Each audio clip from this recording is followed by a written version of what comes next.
We have a warrant for Shanice Gordon. We have reason to believe she's employed at this firm. I don't care what warrant you have. You're not approaching any of my associates without a judicial warrant and proper authorization. We're federal agents. Step aside or we'll charge you with obstruction. Actually, you need proper legal authority. This is a private workplace. We have employee privacy laws, firm protocols, and... The standoff happened at 3:15 p.m. on a rainy spring afternoon in the conference rooms of Ellison and Associates in Minneapolis. What started as 3 masked ICE agents demanding access to a senior associate would escalate into an entire floor of legal professionals forming a human barrier to protect their colleague, a riveting confrontation captured on office security cameras that would go viral within hours, and a federal lawsuit that would ultimately award Shanice Gordon $13.7 million while exposing the perilous overlap of immigration enforcement and professional workplaces. If you're ready to see institutional racism taken down, like this video and drop a comment telling me where you're watching from. And if this is your first time here, hit that subscribe button right now, because you won't want to miss tomorrow's story of cops messing with the wrong people and finding out. Let me know in the comments if you enjoyed this story. Shanice Gordon was 32 years old, a senior associate who'd been working at Ellison and Associates for 7 years. She was Jamaican-American, born in Kingston, but brought to the United States as a 6-year-old when her family fled economic hardship and instability. She'd grown up navigating public schools in Minneapolis, attended college on scholarships while working night shifts at a grocery store, and built a legal career representing clients who reminded her of her younger self, overlooked, underestimated, hungry for someone to see their potential. She was exceptional at her work, the kind of attorney other associates consulted for strategy on complex cases. The kind who could untangle convoluted contract disputes in ways that made settlement inevitable. The kind who stayed late to mentor junior clerks and never made them feel inadequate for needing guidance. Her legal briefs were meticulous. Her courtroom arguments were precise and devastating. Her clients, those who won their cases, remembered her by name and sent referrals years later. Yet her performance evaluations were glowing in private and dismissed in partnership discussions. Her colleagues admired her innovations, but her strategies were often credited to senior partners in client meetings. Her requests for lead counsel positions were routinely declined. She'd been overlooked for partner track twice, always for reasons that felt nebulous, always in favor of associates with shorter tenures and weaker case records. She'd become a United States citizen through naturalization when she was 21. She had the certificate filed securely at home with her passport and other vital documents. She had a driver's license. She voted in every election. She paid her taxes without fail. She'd even served on the Minnesota State Bar Association's pro bono committee the previous year, something that required extensive background verification. She was as American as anyone born within these borders, with documentation to prove it beyond question. The commotion began in the lobby. 3 figures in black tactical vests pushed through the glass doors at 3:15 p.m., rain streaking off their shoulders, boots striking the polished marble with deliberate weight. They moved past the reception desk without acknowledgement, ignoring the startled receptionist who rose from her chair, hand hovering near the phone. The lead agent flashed something, a folded document, an administrative warrant, but didn't slow his stride. His face was obscured behind a black mask. The others flanked him, silent, scanning the hallways like they were clearing hostile territory. The glass-walled offices amplified every sound. Boots echoing, radio static crackling, the rustle of tactical gear shifting as the agents turned toward the elevator bank. A clerk pushing a file cart froze mid-step. An associate glanced up from her desk, fingers pausing over her keyboard. Another leaned out from a conference room doorway, confusion tightening his features. The receptionist's voice rose, urgent but unheeded. "Excuse me, you need to sign in. Sir, you can't just..." They kept moving. On the 8th floor, Shanice sat at her desk, overlooking the rain-blurred skyline. A stack of discovery documents spread before her. She was deep in a section on liability waivers, yellow highlighter poised in her hand, when the muffled commotion reached her through the walls. Voices, footsteps, something wrong in their cadence. She lifted her head, listening. The sounds grew louder, sharper, closer. Her mind flashed backward without permission. Kingston. The cramped apartment where she'd slept on a cot beside her sister, traffic noise filtering through thin walls. Her mother's hands, roughened from cleaning jobs, counting bills on the kitchen table. The scholarship letter that had felt like a lifeline. The night shifts at the grocery store, stocking shelves while her classmates slept. The law school acceptance that she'd read 3 times before believing it was real. The naturalization ceremony where she'd raised her right hand and sworn an oath she meant with every fiber of her being. She blinked, forcing herself back to the present. The commotion was directly outside her door now. Down the hallway, managing partner Elias Thompson stepped out of a conference room, his expression shifting from mild curiosity to sharp alarm as he took in the scene. 3 masked agents moving with tactical precision toward Shanice's office. No appointment, no escort, no explanation. He moved quickly, positioning his body between them and the door, one hand raised. "Gentlemen, I'm going to need you to stop right there." The lead agent didn't break stride. "We have a warrant for Shanice Gordon. Step aside." Elias didn't move. "You'll need a judicial warrant to access anyone in this firm.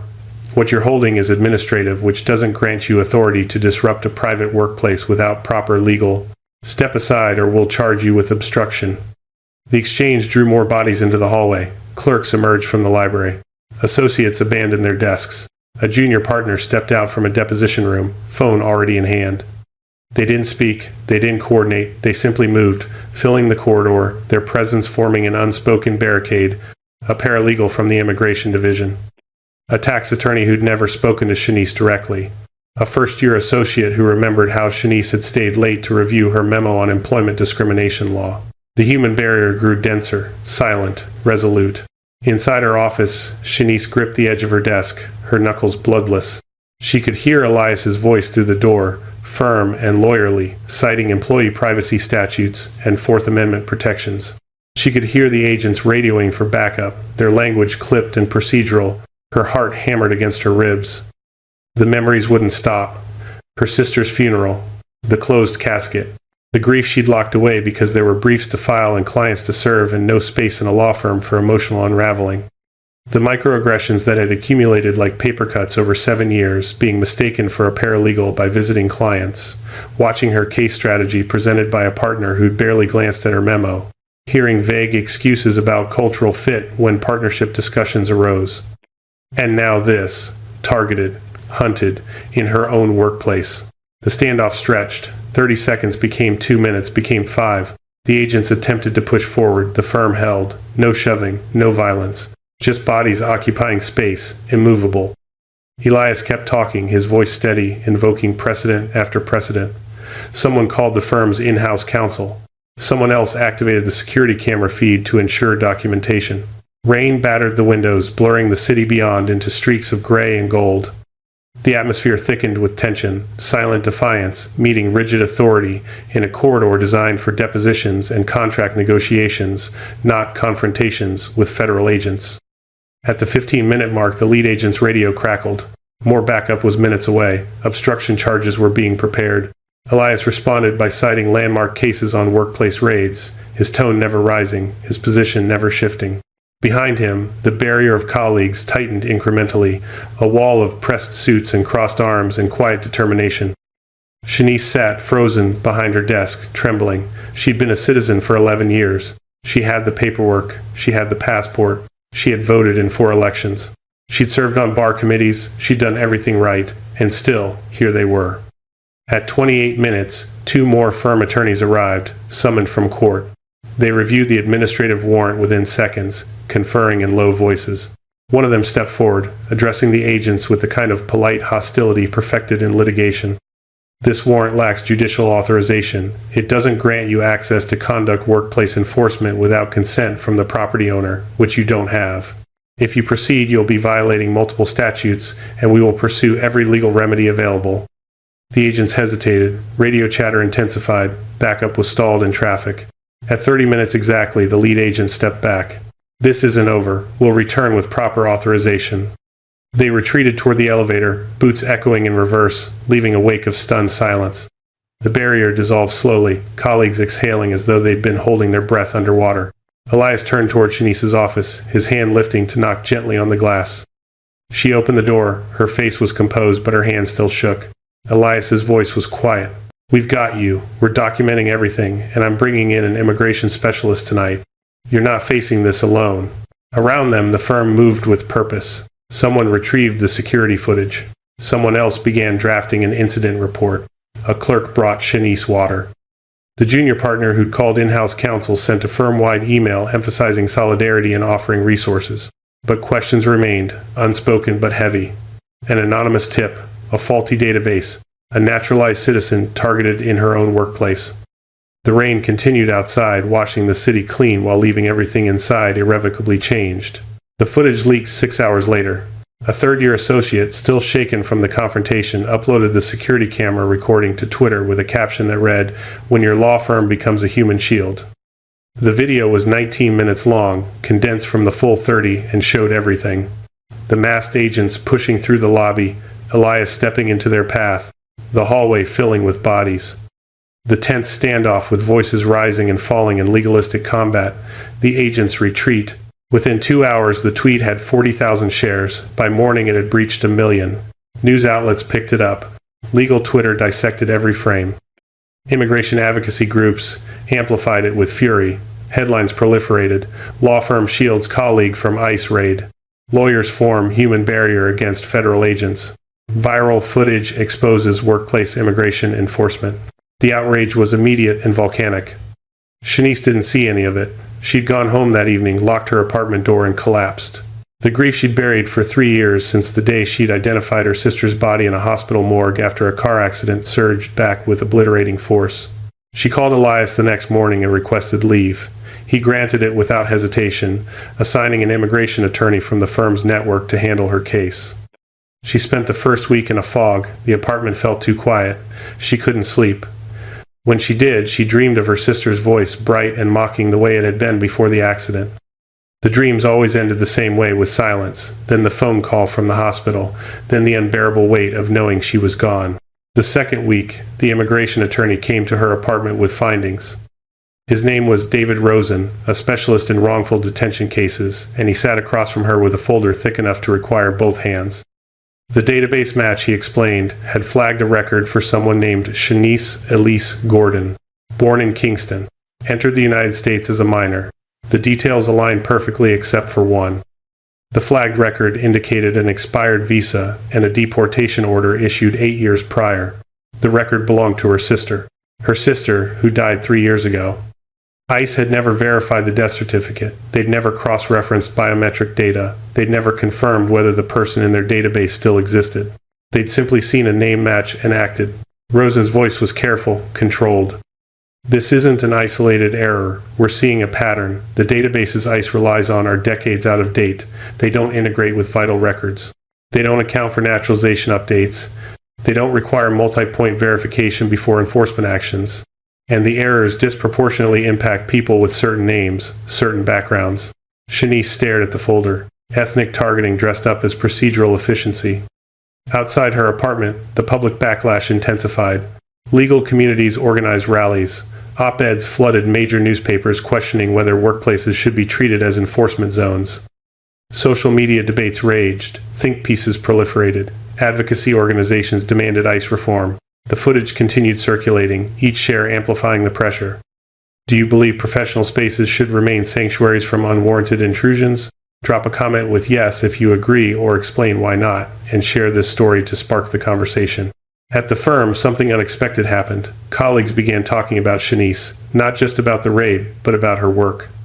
A junior partner mentioned the contract dispute she'd resolved 2 years prior, a case that had been heading toward protracted litigation until Shanice identified an obscure clause that forced immediate settlement. An associate recalled the employment discrimination suit where Shanice's research had been so thorough, so devastating, that the defense folded before trial. A clerk remembered how she'd rewritten an entire motion the night before filing because the original argument was weak, saving a client from summary judgment. Internal memos started circulating, emails praising her contributions, quiet acknowledgments of work that had been credited to others for years. The recognition felt surreal to Shanice when she heard about it, bittersweet validation arriving only because federal agents had tried to drag her out of her office. 3 weeks into her leave, Rosen returned with something else. Documents uncovered during lawsuit preparation. Immigration records that didn't align. A witness protection file buried in Jamaican government archives. And then, impossibly, the truth. Her sister hadn't died in a car accident. She'd faked her death. The accident had been staged, a burned vehicle, dental records substituted, a closed casket funeral that Shanice had attended in numb disbelief. Her sister had entered witness protection after exposing corruption linked to Jamaican political figures, individuals with international reach and long memories. The database flag wasn't negligence. It was a vendetta. And there was more. Rosen spread additional documents across her coffee table. Birth certificates, sealed court files, testimony transcripts from a case Shanice had never known existed. Her father, who died when she was 4, had been a whistleblower. He'd exposed financial crimes tied to the same network her sister had later targeted. The family lineage was a threat of resistance, and Shanice had inherited access to sealed evidence that transformed the lawsuit from a negligence claim into something far larger. A conspiracy, deliberate targeting, constitutional violations that reached beyond ICE into international coordination. Shanice sat in her apartment, surrounded by documents that rewrote her entire understanding of her family's history, and felt something shift. The grief didn't disappear, it never would. But beneath it, something harder took shape. Resolve. Her sister had fought. Her father had fought. Now it was her turn. She authorized the federal lawsuit. Fourth Amendment violations, Fifth Amendment due process breaches, 14th Amendment equal protection claims. Rosen assembled a litigation team within days. Discovery began immediately. Internal ICE emails surfaced, damning in their casual acknowledgement of flawed databases. We don't have time for multi-point verification on every name match. Just process the ones flagged and let them sort it out in court if there's an issue. Messages that revealed systemic shortcuts, procedural laziness, and an institutional indifference to accuracy when the targets were immigrants with unfamiliar names. While Rosen built the case, Shanice used her leave to dig deeper into the family documents. She found letters her father had written, never sent. Legal briefs her sister had helped prepare before going into hiding, evidence that connected a web of corruption spanning 2 countries and 3 decades. The material became exhibits, leverage. Proof that this wasn't just about a mistaken database entry, it was about power weaponized against people who dared to expose it. The viral momentum continued. News cycles kept the story alive. Legal scholars wrote analyses. Immigration reform advocates held the footage up as evidence of systemic failure. The firm became a symbol proof that workplaces could be sanctuaries if people chose solidarity over compliance.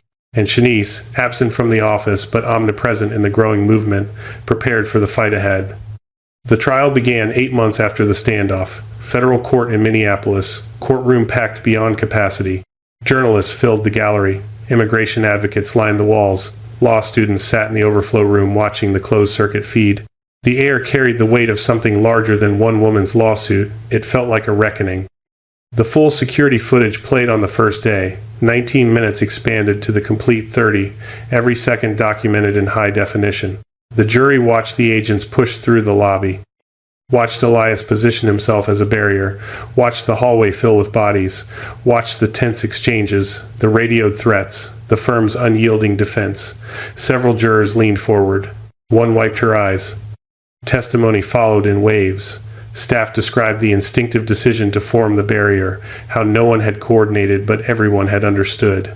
They spoke about Shanice, her mentorship, her brilliance, her quiet endurance of being overlooked. A junior associate testified about a complex trademark case where Shanice's strategy had been presented by a senior partner who'd barely reviewed her work.